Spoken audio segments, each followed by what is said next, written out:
বতাহে কঙালী কোচে পিছে অসমীয়া জাতি আজি কোন দিশে জাতি আজি কোন দিশে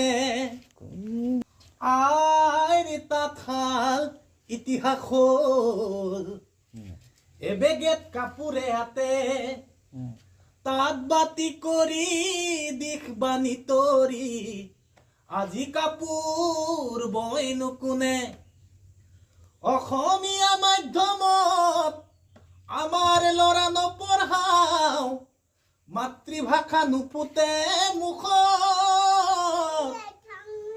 ইংৰাজীও নুপুতে মুখত পাপা মামী বুলি মাতিলেহে ভাল পাওঁ আই পিতাই নিশিকাও লাজত